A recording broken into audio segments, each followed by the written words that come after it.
Break کے بعد خوش آمدید ناظرین. آپ کو بتاتے چلیں کہ کیپٹل گین ٹیکس پہ بھی آج بات کریں گے کہ کیپٹل گین ٹیکس کی وجہ سے اسٹاک مارکیٹ میں جو کاروباری حجم ہے وہ بہت زیادہ متاثر ہوا ہے. اور ساتھ ساتھ آپ کو یہ بھی بتاتے چلیں کہ SECP نے ٹیکس میں ترامیم بھی کی تھی, ان کی وجوہات بھی کیا تھی اور ان سے کیا امپیکٹ آیا, اس پر بھی ہم بات کریں گے. اگر مارکیٹ کی اس وقت بات کریں تو مارکیٹ اس وقت ہمارے پاس 106.49 اضافے کے ساتھ 11,219.14 پر ٹریڈ کرتی ہوئی نظر آ رہی ہے. والیوم لیڈرز کی اگر بات کریں تو silk bank, Engro corporation, Jahangir Siddiqui, فوجی فرٹیلائزر ہمارے ساتھ جو ہیں وہ والیوم لیڈرز بھی ہیں. آپ کو بتاتے چلیں کہ اس وقت Zulqarnain Khan executive director next capital ہمارے ساتھ ٹیلی فون لائن پر موجود ہیں. السلام علیکم سر, بہت شکریہ رائل نیوز سے گفتگو کرنے کے لیے. وعلیکم السلام, کیسے ہیں سر؟ بہت شکریہ سر. بتائیے گا کہ کیپٹل گین ٹیکس کی وجہ سے اسٹاک مارکیٹ کا جو کاروباری حجم ہے اس میں بہت زیادہ ایک تو متاثر ہوا ہے, دوسرا SECP نے اس ٹیکس میں بہت زیادہ ترمیم بھی کرنا چاہتی تھی اور ترمیم کی بھی ہیں. اس سے آپ کو کیا کیا امپیکٹ آئے گا اوورال؟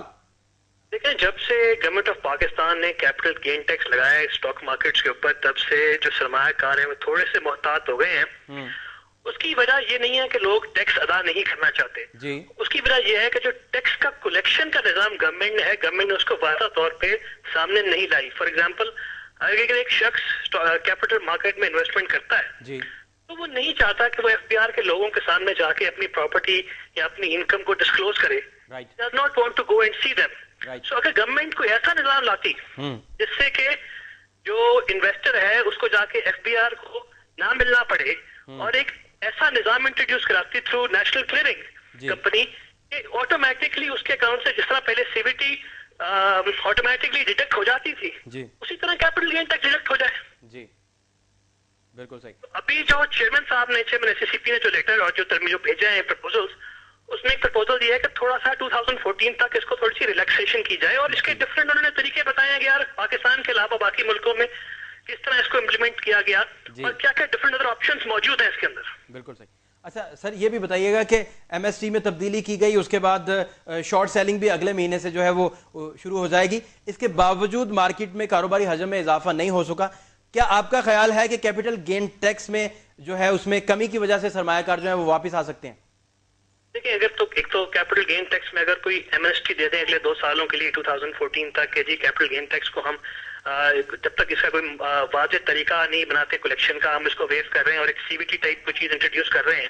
اگر اس طرح کی کوئی پرپوزل آئے, اس کے علاوہ it is not just because market جو ہے وہ اس لیے نہیں رکی ہوئی کہ صرف کیپٹل گین ٹیکس کی وجہ ہے. اس کے علاوہ پولیٹیکل ایشوز اور باقی بہت سارے ایشوز ہیں ہمارے ملک میں. جیسے دیکھیں, ہمارا fertiliser sector has done very well in the last 7-8 months to a year, and phenomenal results آئے ہیں. Companies like FFC and Fauji bin Qasim, they have given good dividends over the last few مطلب کہ مہینوں میں. تو اگر gas کی supply بہتر ہو جائے اور تھوڑی سی پولیٹیکل انسرٹینٹی کلیئر ہو جائے تو یہاں مارکیٹ یہاں سے کافی حد تک بڑھ جائے گی. ایک انسرٹینٹی فارنرز کے حوالے سے جو تھی کہ فارنرز نے پچھلے 2 مہینے میں ایشین مارکیٹس میں کافی شیئرز ڈمپ کیے ہیں, تو ایک وہ انسرٹینٹی پرویل کر رہی تھی کہ جی فارنرز ہماری مارکیٹ میں بھی شاید تھوڑی سیلنگ کرنے آئے ہیں, اس لیے لوگ تھوڑے سے محتاط تھے. اچھا, یہ بھی بتائیے گا کہ اس سے مطلب اوورال اسٹریٹجیکلی کچھ فرق پڑے گا اور کیا سرمایہ کار واقعی واپس آ سکے گا؟ میرا خیال ہے کہ now the result season coming up, اور جس طرح بورڈ میٹنگز آج کل کمپنیز کی ہو رہی ہیں, I am expecting most of the companies to boost good dividends for this quarter also. اور 2-3 سیکٹر جو میں سمجھتا ہوں کہ آنے والے وقتوں میں پرفارم کر سکتے ہیں. ایک تو سیمنٹ سیکٹر ہے, سیمنٹ کی پرائسز بہت اچھی ہیں, انٹرسٹ ریٹ تھوڑے سے نیچے آئے اور مزید نیچے آنے کی امید ہے فیوچر کے اندر, تو میرا خیال ہے سیمنٹ سیکٹر کو دیکھنا چاہیے. اور دوسرا آئل سیکٹر میں سمجھتا ہوں کہ specially companies like Pakistan oil field وغیرہ میں اچھے ڈیویڈنڈ ایکسپیکٹڈ ہے فار دس ایئر. جی بہت شکریہ. Zulqarnain Khan executive director next capital ہمارے ساتھ ٹیلی فون لائن پر موجود تھے. ناظرین, ساتھ ساتھ آپ کو بتاتے چلیں کہ اس وقت سپریم کورٹ کے باہر عاصمہ جہانگیر معروف قانون دان میڈیا سے گفتگو کر رہے ہیں. آئیے آپ کو براہ راست لے چلتے ہیں. پوچھتے رہتے ہیں کہ یہ کیا ہو رہا ہے.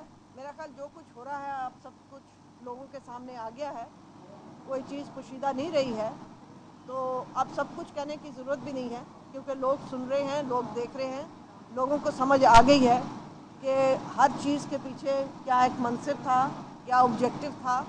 اور میں یہ امید رکھتی ہوں کہ یہ لوگوں کی طاقت ہوتی ہے جو کہ ایک سسٹم کو چلاتے ہیں اور اپنی جو ان کی آگے قوت ہوتی ہے کہ وہ اپنے ول کو امپلیمنٹ کراتے ہیں, اس کے اندر بڑے سے بڑے ادارے جو ہیں وہ بھی جھک جاتے ہیں. اور ایک چیز میں ضرور کہنا چاہوں گی کہ اب یہ معاملہ اس نوعیت پہ آ گیا ہے کہ اگر ہمارے سارے ادارے جو ہیں وہ وزڈم سے کام لیں تو سب کو ریسٹرین اس وقت شو کرنا چاہیے قوم کے خاطر, لوگوں کے خاطر, اور اس ملک کے اندر جمہوری بقا کے خاطر. اور سب کو ایک دم سوچنا چاہیے, ریفلیکٹ کرنا چاہیے کہ ہم کو کہاں تک جانا چاہیے اور کہاں تک نہیں جانا چاہیے. اینڈ ایچ ون, ہر انسٹیٹیوشن کو ایک ایک سٹیپ پیچھے لینا چاہیے اور یہ امید چھوڑ دیں کہ کوئی بھی انسٹیٹیوشن جو ہے وہ دوسرے انسٹیٹیوشن پہ بلوا کر لے گی. اچھا میم, جو آپ نے ایک سوال یہ ہے کہ پرائم منسٹر کی جو اسپیچ انہوں نے کی, انہوں نے کہا کہ این آر او کے اندر جو بانی تھے این آر او کے, وہ ملک سے باہر آرام کر رہے ہیں اور ہمیں جو ہے ہم اندر ہیں اور وہ باہر ہیں.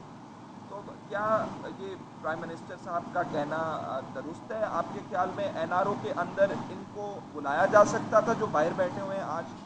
دیکھیں, این آر او میں بہت ہسٹری ہے, اس کے اندر بہت سارے لوگ ملوث ہیں. وہ اسی طریقے سے ہے جیسے آپ مجھ سے ہمیشہ سوال کرتے ہیں کہ جی مشرف صاحب کو ٹریزن میں کیوں نہ اندر کیا جائے. تو مشرف صاحب کو ٹریزن میں ضرور اندر کریں, مگر جن لوگوں نے مشرف صاحب کو ٹریزن کرنے پہ سلوٹ مارے, جن لوگوں نے مشرف صاحب کو ٹریزن